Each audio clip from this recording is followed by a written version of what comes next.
नमस्कार. हेल्दी ट्विस्टमध्ये पुन्हा एकदा सगळ्यांचं स्वागत आहे. चातुर्मास सुरू झालाय आणि तुमच्यापैकी प्रत्येकाने काही ना काही संकल्प नक्कीच केला असेल.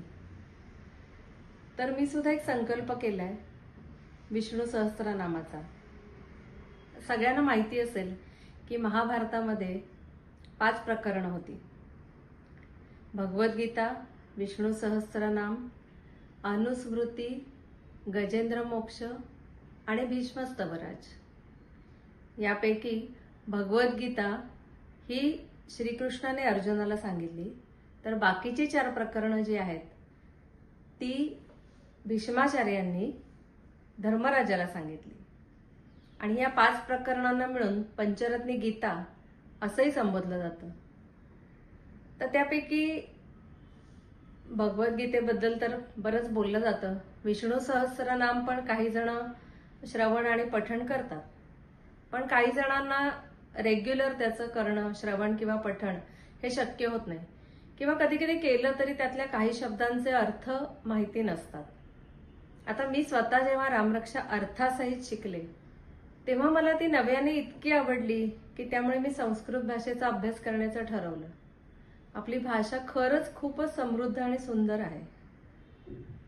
तर विष्णू सहस्त्रनाम मधले जे श्लोक आहेत ते श्लोक मी 1 किंवा 2 श्लोक रोज सांगणार आहे आणि त्याचा अर्थ माझ्या परीने मी तुम्हाला समजावून सांगण्याचा प्रयत्न करणार आहे.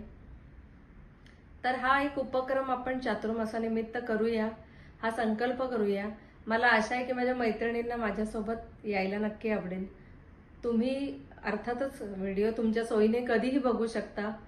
रोज एक छोटा भागाचा अपलोड करणार आहे मी. आणि आपण नव्याने विष्णू सहस्त्रनामाचं श्रवण आणि पठण एकत्र करूया. तर विष्णू सहस्त्रनामाची माहिती आणि महती सगळ्यांनाच माहिती आहे, पण याचे आरोग्यासाठी सुद्धा फायदे आहेत.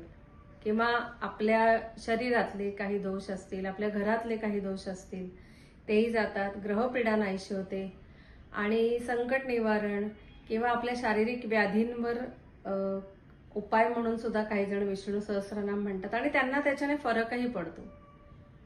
तर असं आहे विष्णू सहस्त्रनाम. त्याची महती जेवढी सांगावी तेवढी कमीच आहे.